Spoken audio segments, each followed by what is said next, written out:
There's a little better way to do this, and we're going to cover that. And also, I committed a cardinal sin, which we'll talk about in a minute. Hello, everyone. Putting together the 400 poncho motor here for the Firebird. You know, anytime I've ever put one of these together, it always needs a little bit of work to get everything straight and get everything kind of flat. And if you follow the instructions, usually it sets you up for more work, or you'll get something in place, put the manifold down, it's like, oh man, it's crooked. There's a little better way to do this, and we're going to cover that. And also, I committed a cardinal sin, which we'll talk about in a minute. Anyway, so at this point I have my block halves together, and I filed this down and got it flat so the manifold sits flat down on there. A little foreshadowing there. We're going to use the kit blower on this. We're going to go supercharged. It'll be fun.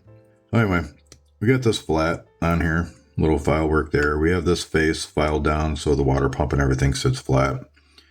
Then we have one cylinder head, and usually the cylinder heads are a little wonky, and if you followed the locator on this, there was issues on this kit.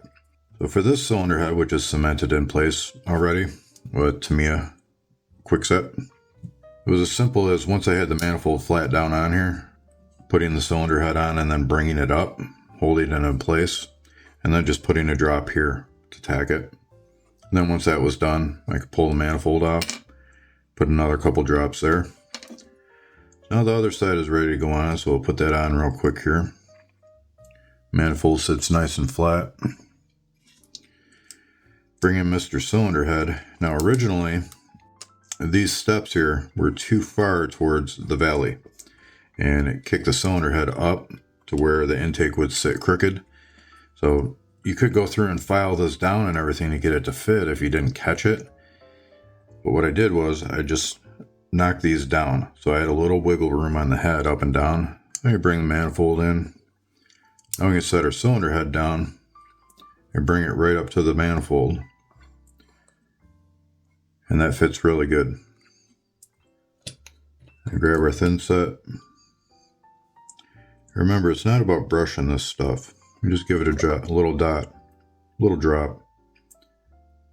Just like panel liner. You put a little panel liner drop on something, let it flow through. This stuff does the same thing. And it'll melt it together. Once that tacks up there,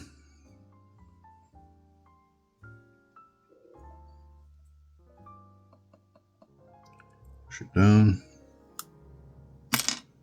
And now we're locked into place. Put another little drop there.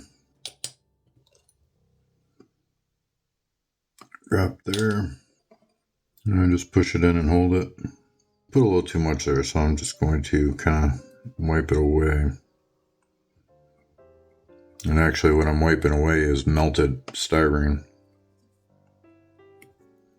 There we go. That was just so the manifold didn't stick to it when I put it back down. And we have a little bit of time to work with this. It's about a minute or so. So now that that's tacked in there, I put the manifold back down. And just push it down. And if we were off when we were holding it, it'll push it right back into place. There we go. We're good. Now we have a nice fitting manifold. And this is the kit supercharger that comes with the Revell Firebird kit. It almost seems like an afterthought, right? So now we're going to move over to other things that I'm going to do just to help make it a little bit more realistic. I'm not doing like what I did on the truck here. I'm trying to keep this simple, which is tough because I see all these little things, from doing this so much with real stuff that it's like, oh, that's not right. And then I just want to fix it. It's just a habit that I need to kind of break out of sometimes because honestly, it gets a little torturing in a way. Like the manifold here, it overlaps the block, which is just not like that. If you ever put a supercharger on anything, blower manifolds, or any manifolds for that matter, they don't do that. They actually go on the inside of the head a little bit. We're just going to mark this, and we'll get rid of that and do the contour and make that look more appropriate. And then also, the runner isn't, this is almost like a universal base. I don't know. The runners aren't correct. Like this and the blower case itself just kind of like floats off into the air there. Probably just going to close that off with a piece of styrene. I say probably, and I'm not doing that yet because I'll have the idea and I'll just let it sit for like a day. And it's like, oh, do I want to do it or not? Make the decision. Because depending on who made the blower and the manifold, it could have individual runners. But more indicative would be like, other companies, they had just a box and the runner would be underneath into the cylinder head. So it was just all closed off like a box.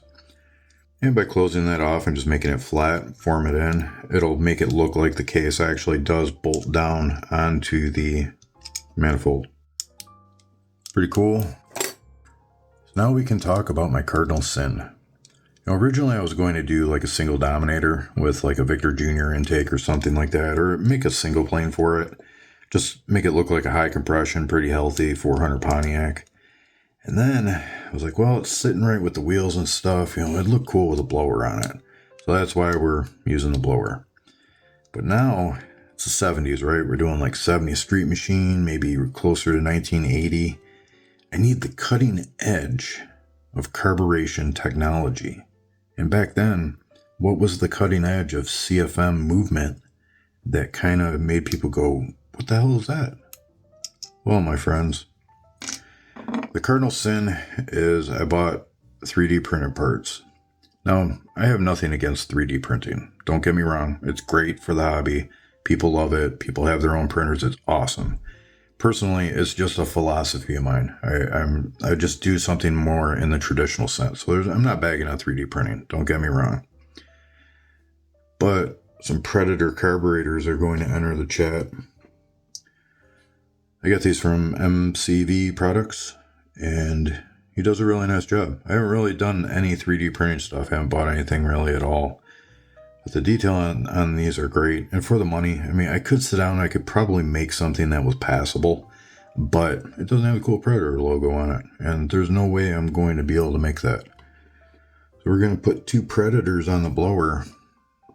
But I don't know if they'll work on this case. I'll have to see. They're close. Little adapter plates. They need to go on like this because I don't want to do like a cross linkage. The only thing is getting the fuel line in there because I will do fuel lines. Maybe I'll do a banjo there or something like that. But yeah, little Predator action. They're pretty cool. I rebuilt a couple of these back in the day. They're a pretty neat carburetor, actually. So that is my Cardinal Sin. And I'm sorry if you respected me for more for my lack of 3D printing. But I think it's a worthy sacrifice. Later.